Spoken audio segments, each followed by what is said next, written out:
APJ Abdul Kalam Technological University December 2024 നടന്ന 2024 scheme engineering graphics and computer aided drawing question paper discussion video ആണിത്. ഈ വീഡിയോയിൽ question number 7 അതായത് module number 4 first question ആണ് discuss ചെയ്യുന്നത്.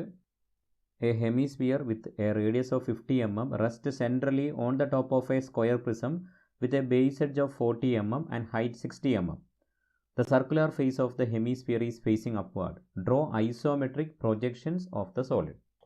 ഈ ക്വസ്റ്റ്യനിൽ ഐസോമെട്രിക് പ്രൊജക്ഷനാണ് ചോദിച്ചത്. അടുത്ത ക്വസ്റ്റ്യൻ ഐസോമെട്രിക് വ്യൂ ആണ്. അപ്പോൾ അതുകൊണ്ട് ഇതിൽ ഐസോമെട്രിക് സ്കെയിൽ വരയ്ക്കണം. തന്നിരിക്കുന്ന രണ്ട് സോളിഡ്സ്, ഒന്ന് സ്ക്വയർ പ്രിസത്തിൻ്റെ on the top of the square prism hemisphere rest ചെയ്യുന്നു. അപ്പോൾ അതിൻ്റെ മുകളിലായിട്ട് ഹെമിസ്ഫിയർ റെസ്റ്റ് ചെയ്യുന്നുണ്ട്. ഈ രീതിയിലല്ല, ഹെമിസ്ഫിയർ വളരെ ചെറുതാണ് ഞാനിവിടെ എടുത്തിരിക്കുന്നത്. ഈ ക്വസ്റ്റ്യനിൽ ഒരു പ്രശ്നമുണ്ട്. ഹെമിസ്ഫിയറിൻ്റെ റേഡിയസ് 50 ആണ് തന്നിരിക്കുന്നത്. റേഡിയസ് ആണ് 50 തന്നിരിക്കുന്നത്. അപ്പോൾ ഡയമീറ്റർ 100 mm ഉണ്ടാവും. ഭയങ്കര സൈസായിരിക്കും. ഓക്കെ, അപ്പോൾ ഇത് കുറച്ച് പേർക്ക് ബുദ്ധിമുട്ടുണ്ടാക്കിയിട്ടുണ്ട്. കുറച്ച് പേര് ഇത് 25 mm റേഡിയസ് വരച്ചിട്ടുണ്ട്. അതായത് 50 mm ഡയമീറ്റർ ആയിട്ട് എടുത്തിട്ടുണ്ട്. വലിയൊരു ഹെമിസ്ഫിയർ ഒരു ചെറിയൊരു സ്ക്വയർ പ്രിസൻ്റെ മുകളിൽ നിൽക്കുന്ന രീതിയിലുള്ള ഒരു ആൻസറാണ് കിട്ടുക. സർക്കുലർ ഫേസിങ് അപ്വേർഡാണ്. അപ്പോൾ ഇങ്ങനെയാണ് ഹെമിസ്ഫിയർ നിൽക്കുന്നത്, ഇങ്ങനെയല്ല. ഓക്കെ, ഇതൊക്കെ നമ്മൾ ചെയ്ത സെയിം ടൈപ്പ് ക്വസ്റ്റ്യൻ തന്നെയാണ്. അപ്പോൾ ആദ്യം ടോപ്പ് വ്യൂ ഫ്രണ്ട് വ്യൂ വരയ്ക്കാം, പിന്നെ ഐസോമെട്രിക് സ്കെയിൽ, പിന്നെ ഐസോമെട്രിക് പ്രൊജക്ഷൻ വരയ്ക്കണം. അപ്പോൾ ടോപ്പ് വ്യൂ വരയ്ക്കുമ്പോൾ ടോപ്പ് വ്യൂവിൽ സ്ക്വയർ, സർക്കിൾ, ഇവിടെ ടോപ്പിൽ സർക്കിളാണ് കാണുക, കാരണം സർക്കിളിൻ്റെ ഡയമീറ്ററാണ് കൂടുതൽ. അപ്പോൾ സ്ക്വയർ ഡാഷ് ലൈനായിട്ട് വരയ്ക്കണം. ടോപ്പ് വ്യൂ ഫ്രണ്ട് വ്യൂ വരച്ചില്ലെങ്കിൽ ഇത് വരയ്ക്കാൻ പറ്റും, ഫുൾ മാർക്ക് തന്നെ കൊടുക്കണം.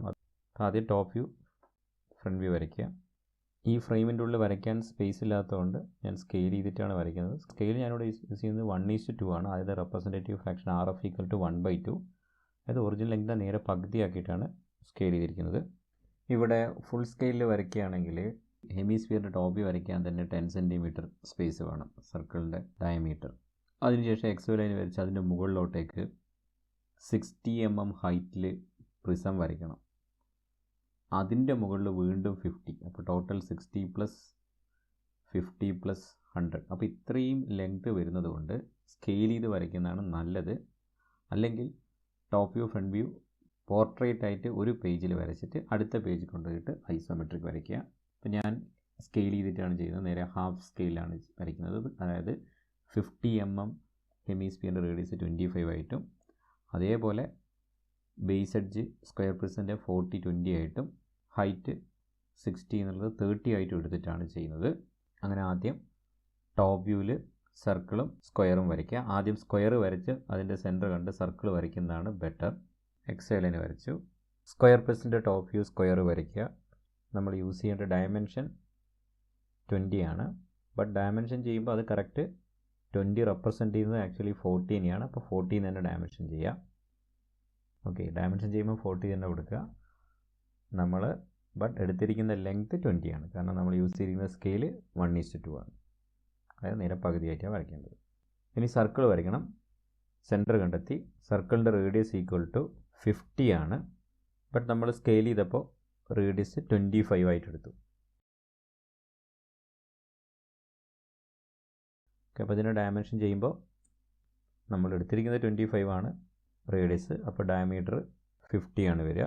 ബട്ട് ആക്ച്വലി ആ 50 ഡയമീറ്റർ റെപ്രസെൻറ്റ് ചെയ്തത് 100 mm ഡയമീറ്റർ ആണ്. അപ്പോൾ നമ്മളിതിനെ 100 തന്നെ ഡയമെൻഷൻ ചെയ്യാം. ഇനി ഇങ്ങനെ വരുമ്പോൾ ഈ സർക്കിളാണ് മുകളിൽ വരുന്നത്. അപ്പോൾ അതുകൊണ്ട് ഈ സ്ക്വയർ കാണില്ല. അപ്പോൾ സ്ക്വയർ ഡാഷ് ലൈൻ യൂസ് വരയ്ക്കണം.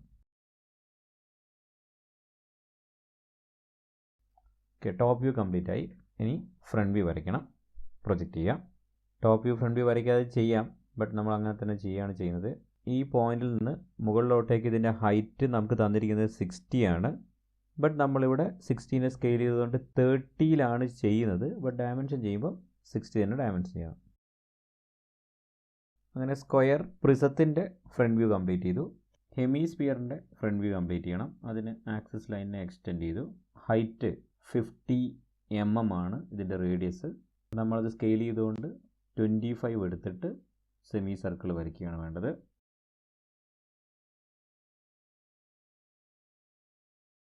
അങ്ങനെ ഫ്രണ്ട് വ്യൂ കംപ്ലീറ്റ് ആയി. ഡയമെൻഷൻ ചെയ്യുമ്പോൾ തന്നിരിക്കുന്ന ഒറിജിനൽ ഡയമെൻഷൻ തന്നെ യൂസ് ചെയ്യാം. ഇനി ഐസോമെട്രിക് സ്കെയിൽ വരയ്ക്കണം, കാരണം ഐസോമെട്രിക് പ്രൊജക്ഷനാണ്. അപ്പോൾ നമ്മൾ മാക്സിമം യൂസ് ചെയ്യുന്ന ലെങ്ത് 100 ആണ്. അപ്പോൾ 100 mm ലോങ്ങിൽ ലൈന് വരച്ചിട്ട് സ്കെയിൽ വരയ്ക്കുക. അപ്പോൾ ആ ലെങ്ത്ത് നമ്മൾ ഓൾറെഡി സ്കെയിൽ ചെയ്തുകൊണ്ട് നമ്മൾ 50 എടുക്കുന്നു. നിങ്ങൾ സ്കെയിൽ ചെയ്താൽ വരയ്ക്കുന്നെങ്കിൽ 100 എടുക്കുക. 15 ഡിഗ്രി 45 ഡിഗ്രി വരയ്ക്കുക. ഇപ്പോൾ സ്കെയിൽ വരച്ചു.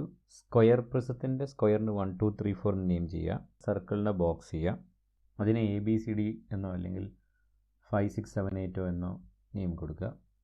ആദ്യം 1 2 3 4 റോംബസ് വരയ്ക്കണം. 40നെ കൺവേർട്ട് ചെയ്ത ലെങ്ത് എടുക്കണം. സ്കെയിൽ ചെയ്തവർക്ക് അത് 20നെ കൺവേർട്ട് ചെയ്ത ലെങ്ത് ആയിരിക്കും. സ്കെയിൽ ചെയ്യുമ്പോൾ അങ്ങനെയുള്ള പ്രശ്നങ്ങളുണ്ട്, അതൊക്കെ ശ്രദ്ധിക്കുക. അപ്പോൾ ആദ്യം ഒരു ഹൊറിസോണ്ടൽ ലൈൻ വരയ്ക്കുക. 1 ലൊക്കേറ്റ് ചെയ്യുക. 1 2 1 4 30 ഡിഗ്രി വരയ്ക്കുക. അത് യൂസ് ചെയ്തിട്ട് 3 ലൊക്കേറ്റ് ചെയ്യുക. സ്കെയിൽ ചെയ്ത് വരുമ്പോൾ ചെറിയൊരു റോംബസാണ് വരുന്നത്. കാരണം നമുക്ക് 20 × 0.816 ഈ ഒരു സൈഡിൻ്റെ ലെങ്ത്ത് 16 mm വരുന്നുള്ളൂ. ഫുൾ സ്കെയിൽ വരയ്ക്കുന്നവർക്ക് കുഴപ്പമുണ്ടാവില്ല. 40 × 0.816 ആയിരിക്കും. അപ്പോൾ 32 mm വരും. ബട്ട് അവർക്ക് പ്രശ്നമായി വരുന്നത് ഇത് രണ്ടും കൂടെ ഒരു പേജിൽ കൊള്ളിക്കാൻ പറ്റില്ല. ഞാൻ അങ്ങനെ ചെയ്യുന്നതുകൊണ്ടാണ് സ്കെയിൽ ചെയ്തത്. നിങ്ങൾ സ്കെയിൽ ചെയ്യണമെന്നൊരു നിർബന്ധമില്ല. ഇനി പ്രിസത്തിൻ്റെ ഹൈറ്റ് 60 ആണ്. അപ്പോൾ 60നെ കൺവേർട്ട് ചെയ്യണം. 60 × 0.816 ആണ് ഫുൾ സ്കെയിൽ എടുക്കേണ്ടത്. 30 × 0.816 ആണ് 1:2 സ്കെയിലിൽ യൂസ് ചെയ്യുന്നവർ എടുക്കേണ്ടത്. തിൻ ലൈൻ യൂസ് ചെയ്ത് വരയ്ക്കുക. കുറേ ഇൻവിസിബിൾ ലൈനൊക്കെ വരും. അതൊക്കെ നമുക്ക് പിന്നെ മാറ്റണം. 1 2 3 4 ഇവിടെ മാർക്ക് ചെയ്യണം.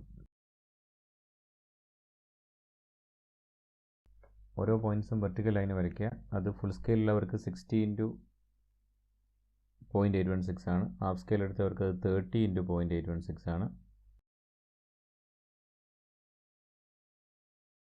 സ്ക്വയർ പ്രിസത്തിൻ്റെ ടോപ്പ് ബേസ് കംപ്ലീറ്റ് ചെയ്തു.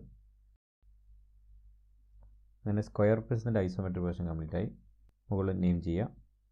ഇനി ഈ 1 2 3 4 റോംബസിൻ്റെ പുറത്തായിട്ട് ABCD റോംബസ് വരയ്ക്കണം. അതിന് നമ്മൾ ഈ ഡിസ്റ്റൻസ് എടുത്താൽ മതി. ഇത് ഓർത്തോഗ്രാഫിക് പ്രൊജക്ഷൻ വരയ്ക്കാതെ തന്നെ വരയ്ക്കാം. ഈ ഡിസ്റ്റൻസ് എന്ന് പറഞ്ഞു കഴിഞ്ഞാൽ ഇത് ടോട്ടൽ 100 ആണ്. അപ്പോൾ ഇത് 40 ആണ്. അപ്പോൾ 100 - 40 60. അപ്പോൾ ഈ ഡിസ്റ്റൻസ് 30 30 വരും. അത് ഈ ഡിസ്റ്റൻസ് അത് തന്നെ എല്ലാ സൈഡിലേക്കും 30 വരുന്നതായി കാണാൻ പറ്റും. അപ്പോൾ അങ്ങനെ 30നെ കൺവേർട്ട് ചെയ്ത ലെങ്ത് എടുത്തിട്ട് നമ്മളിവിടെ ചെയ്യണമാണ് വേണ്ടത്. 30നെ കൂടെ കൺവേർട്ട് ചെയ്യണം. സ്കെയിൽ ചെയ്യുന്നവർക്ക് അത് 15നെ കൺവേർട്ട് ചെയ്ത ഡിസ്റ്റൻസാണ് എടുക്കേണ്ടത്. അത് ഈ ABCD കിട്ടാൻ വേണ്ടിയിട്ട് ഇത്രയും ലെങ്ത്ത് എക്സ്റ്റെൻഡ് ചെയ്യുക 2 ഡയറക്ഷനിലോട്ടേക്കും. അതേപോലെ 3ലും എക്സ്റ്റെൻഡ് ചെയ്യുക. അങ്ങനെ അത് വരയ്ക്കുക. ഇവിടെ 30 × 0.816 ഫുൾ സ്കെയിലുകാർക്ക്, അല്ലാത്തവർക്ക് ഞാനിപ്പോൾ ചെയ്യുന്നത് ഹാഫ് സ്കെയിലാണ്. അതുകൊണ്ട് 15 × 0.816 അത്രയും ഡിസ്റ്റൻസ് ഈ എല്ലാ ഡയറക്ഷനിലേക്കും എക്സ്റ്റെൻഡ് ചെയ്യുക.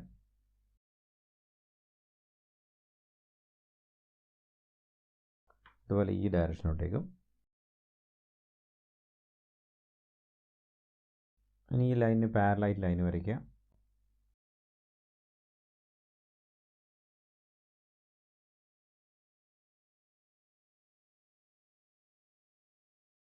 അങ്ങനെ ഹെമിസ്ഫിയറിൻ്റെ റോംബസ് കംപ്ലീറ്റ് ആയി. ഇനി ഇതിന് ഹൈറ്റ് കൊടുക്കണം.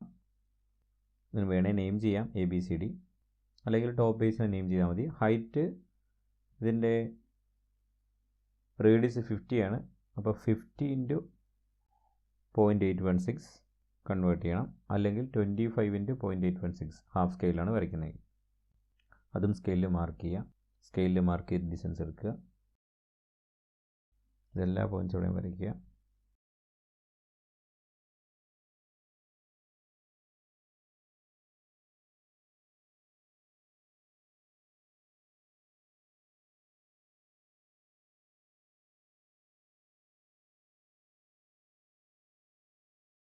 ഈ 4 സെൻറ്റർ മെത്തേഡ് യൂസ് ചെയ്ത് എലിപ്സ് വരയ്ക്കണം. C1 കിട്ടി. മിഡ് പോയിൻറ്റിന് ഓപ്പോസിറ്റ് ഒരു കോർണറിലേക്ക് ജോയിൻ ചെയ്യാം. ഇതാണ് C1, C2, C3, C4. ആർക്ക് വരയ്ക്കുക. ഈ സെൻറ്റർ റേഡിയസിൽ ഇവിടത്തേക്ക്, അതേപോലെ ഇപ്പുറത്തും ചെയ്യാം. ഇത് സെൻറ്ററായിട്ട് ഈ റേഡിയസിൽ, ഇത് സെൻറ്ററായിട്ട് ഈ റേഡിയസിൽ ആർക്ക് വരയ്ക്കുക. അങ്ങനെ 4 സെൻറ്റർ മെത്തേഡ് യൂസ് ചെയ്ത് എലിപ്സ് വരച്ചു. സെമി സർക്കിൾ വരയ്ക്കുക താഴോട്ടേക്ക്.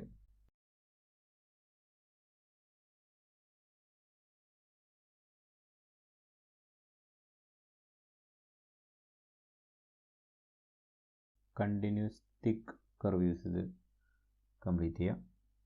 ഇനി ഈ സ്ക്വയർ പ്രിസത്തിൻ്റെ എഡ്ജസ് തിക്കും ഡാഷ് ലൈനൊക്കെ ആയിട്ട് വരയ്ക്കണം. അതിന് പുറമേ കാണുന്ന ഈ ലൈൻസൊക്കെ വിസിബിൾ ആയിരിക്കും, ബാക്കിൽ കാണുന്നതൊക്കെ ഡാഷ് ലൈൻ ആയിരിക്കും. അങ്ങനെ വരയ്ക്കാം.